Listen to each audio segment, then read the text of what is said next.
Hello, Internet. Today we talk about artificial intelligence. How is this a business model?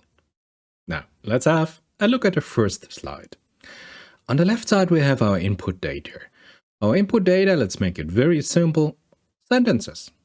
You have sentences, or you have a question, and you have millions, billions, trillions of sentences if you think about the large language model like GPT-3 or other. Then you have the deep learning complex. And then you have an output data set. You receive an answer, you receive a prediction, or you receive anything that has been learned by the system. Now the system itself, what is in blue, it's called deep learning, is that it learns symbols and it learns patterns. And given that it learned the right symbols with the right patterns, it comes to the right conclusion to make a prediction. Now, these models that we have here are an art form in itself. To design an artificial intelligence model, think about NLP and the BERT transformer model, is really an art. And you will need specific resources for this, and I will show you in a minute. So we have the model M here. And then when we have the model, of course, we have to train the model. So we need an infrastructure, we need all our input data. This is the input to the training mode here of our AI model. And then this model is trained, it is fine-tuned, it gets better and better, it runs on a platform, on an infrastructure, and you can buy additional resources to make it even better, to have a higher prediction.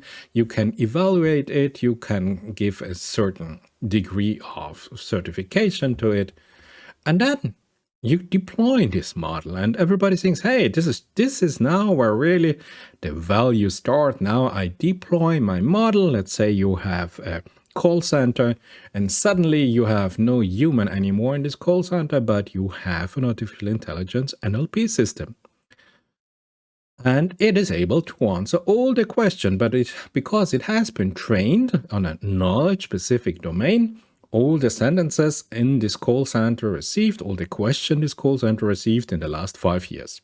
So let's say these are 73 million sentences, and the output data have been recorded, but whatever was the answer given by the call center, the system learned this, and now you do not have to pay any human worker anything anymore, because now you have an AI system. And the AI system simulates the system that it learns. And this is it.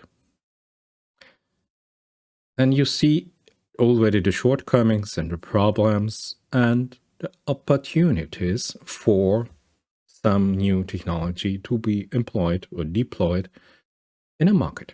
So let's have a look at this in a little bit more detail.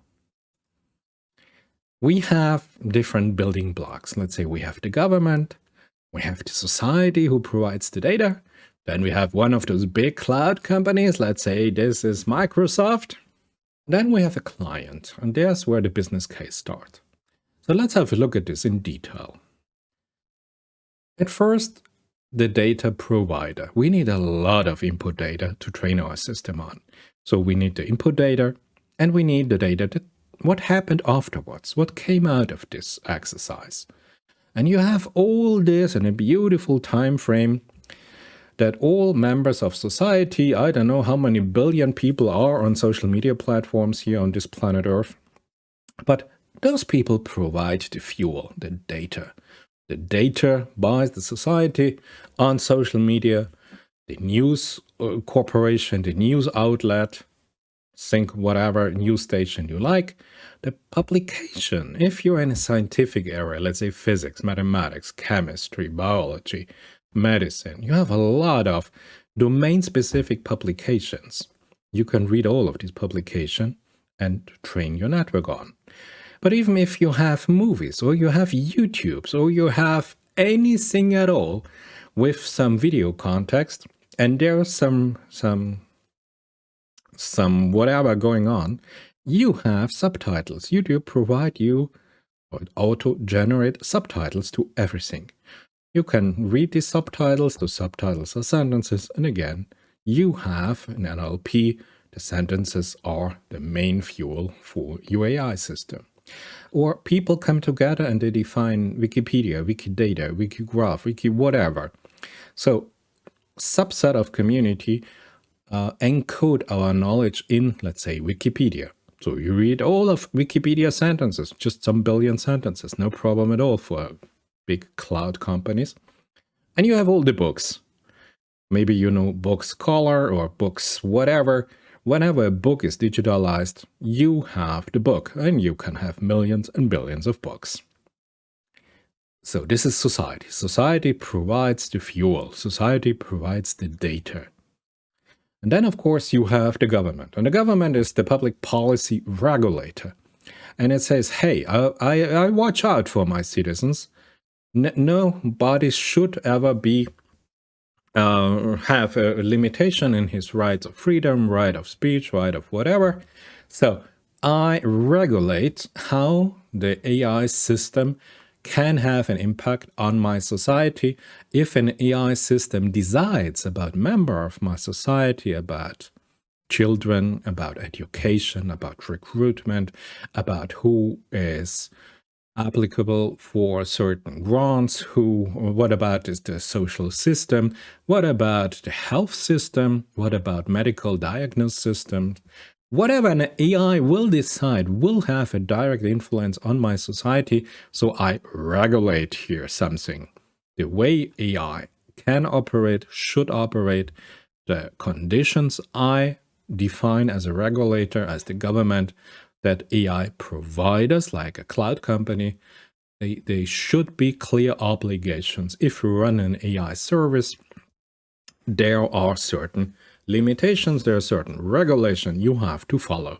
Because my aim is to protect society from anything happening bad to the society. And then, of course, and this is where business happens, you have one company, it's a cloud company. So we already said this is, I don't know, Microsoft, because we all love Microsoft. I love my Windows. There's no problem at all. And then you have a company. And this company now wants to deploy artificial intelligence to start to initiate a new growth period in this company. So this client, this company says, hey, I want to be more competitive in my market. I want to outperform my competitors. Let's deploy an artificial intelligence system. And my goodness, this company is lucky because, the cloud company invested, and it invested a lot in computer infrastructure, in cloud compute centers. And minimum $100 million it invested in cloud infrastructure. And then you will find that those 4 major players, they all invest in AI model development. And you might think, this is strange. Why they create models of AI? Why they not just leave it for academia or for some scientific nerds to develop some AI models? And then you understand that they decided that the model development is part of their business. And so the model developments you will see, they are heavily focused on the big cloud companies already in existence. And then, of course, if you have a model, and this model you can develop when you run the model on the infrastructure, on, I don't know, a CPU, on a GPU, on a TPU, on a Tesla chip, on whatever, you need a huge cloud infrastructure, computer infrastructure to do the model development, to fine-tune the model, to evaluate the model, to advance the model even further. And all of this is done within a cloud company, let's say Microsoft. And then, of course, you have a model that has been developed, you have a model that has been trained on your compute cloud infrastructure, and then you have a model that you can sell. And you say, hey, I developed a new model for, I don't know, for making decisions or answering your phone. And I provide you this model as a service over the cloud, of course, over my cloud infrastructure, and you can buy this model. And of course, this cloud company has a professional AI team, and they are really, really good people in there, really specialized. And now you have this client company.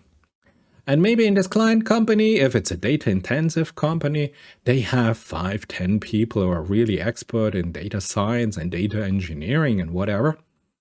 But, they do not have the compute infrastructure for this. They have to lease compute infrastructure that the cloud company already invested in. And of course, if you think about Amazon, you know that a lot of their business they do with their compute infrastructure. So they lease a compute infrastructure from a cloud company for the models to deploy these models. And this is quite expensive, I can tell you. And even you, as a private citizen, you can lease some compute infrastructure. You just leave them your credit card for them, and you are billed accordingly, really accurate per second you use this cloud cluster. You have access to this cluster. But then, of course, you have those models, and these are very general models. These are very generic models. But you have a call center specialized, I don't know, in health products. So you notice that a lot of the questions or a question-answer model that you have to increase the performance of this model. You have to have specific adjustments for your company working in your industrial sector for achieving your specific goals for your company. So you bought a model, and now you say, okay, I have the model. I have leased out a computer cloud infrastructure from the cloud company, but now I want to fine-tune the model. I want to have some specific adjustments on this model. So you buy the model, you lease the computer infrastructure, and now you are here even that you say the model development team, hey, I have some aims, I have some conditions. Please make a model adjustment specific to my needs. So the cloud company sells you the infrastructure, the model development, the model in itself. And of course, if you do not have enough experts to implement this model or to integrate this model in your business processes, you need a temporary team assignment from the cloud company. So also here you have a revenue stream. And if you are familiar with SAP, for example, you see this is a business model that worked out also in the old times of databases, Oracle databases. You lease the infrastructure, you lease a professional team, you need the help for your specific model development, your specific needs.